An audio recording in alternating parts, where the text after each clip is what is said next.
Assalamualaikum warahmatullahi wabarakatuh. Selamat pagi anak-anakku yang tersayang. Semoga kalian dalam keadaan sehat walafiat ya.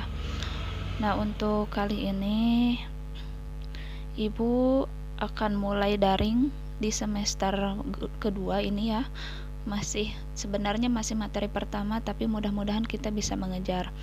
Nah, untuk materi kali ini kita akan menjelaskan tentang mitigasi bencana alam. Mitigasi ini definisinya adalah salah satu upaya yang dilakukan untuk mengurangi resiko bencana yang terjadi supaya kita bisa menekan dari bencana alam yang terjadi saat ini. Kalian tahu ya bahwa bencana yang terjadi bukan hanya di Indonesia tapi di semua negara di dunia bahkan ya. Maka dari itu kita harus pertama mungkin mengenal dulu ya, apa itu bencana alam, berasal dari mana, asal muasalnya dari mana, apa yang harus kita lakukan. Karena yang kita ketahui adalah bencana alam itu terjadi secara terus-menerus dan kontinu. Nah, oleh karena itu bencana alam itu tidak dapat kita hindari, maka kita perlu atau wajib menanggulangi atau kita bukan menghindari ya, tapi kita seperti mendaur ulang lah ya. Kita mengurangi resiko yang terjadi bencana alam supaya bencana tersebut tidak terlalu besar. Nah, oleh karena itu pemerintah menuliskan dalam Undang-Undang Nomor 24 Tahun 2007 bahwa adanya penanggulangan bencana alam yang wajib dilakukan oleh semua warga Indonesia atau semua warga negaranya. Nah, tuh mengenai mitigasi bencana alam. Nah, asal kalian tahu, mitigasi ini atau bencana alam itu berasal dari 3 kelompok. Pertama ada alam, tentunya alam itu dari alam semesta ya. Contohnya bencana yang terjadi seperti gempa. Ada non alam, ini biasanya fenomena yang terjadi. Banyak sekali fenomena. Dan ini salah satunya biasanya berasal dari aktivitas manusia. Contohnya seperti hujan asam, wabah penyakit. Nah, itu kan berasal dari aktivitas manusia yang sudah kita lakukan tetapi tidak memikirkan dampak dari aktivitas tersebut.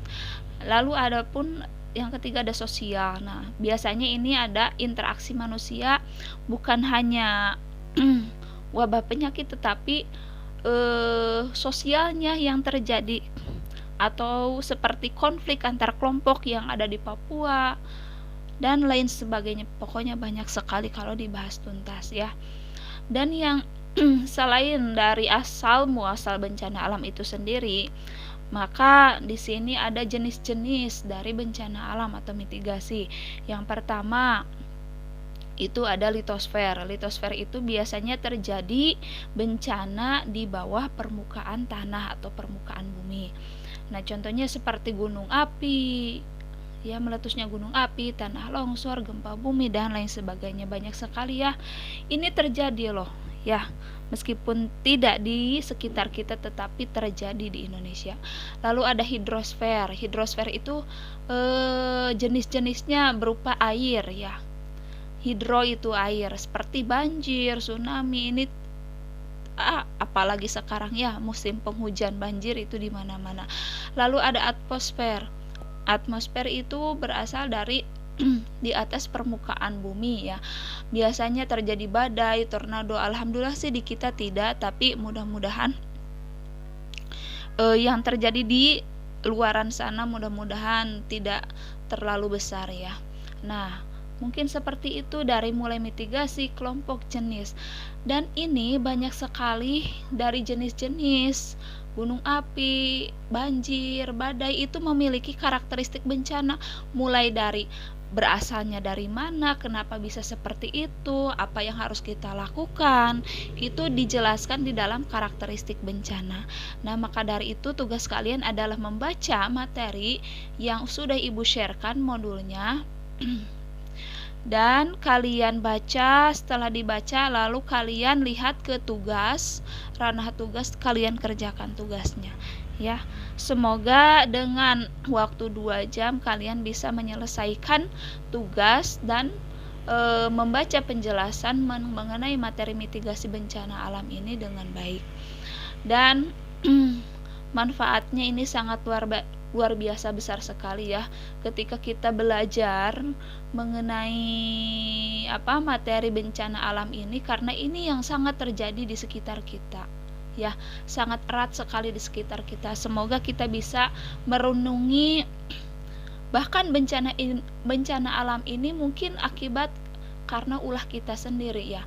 Minimal kita bisa mengurangi apa yang harus kita jaga, apa yang harus kita hindari, dan alam ini milik kita. Semoga kita bisa menjaga dan minimal lah kita tidak bisa mengurangi bencana yang terjadi, tetapi kita bisa meminimalisir dampak yang terjadi, mungkin seperti itu ya. Terima kasih, silahkan kalian kerjakan tugasnya. Assalamualaikum warahmatullahi wabarakatuh.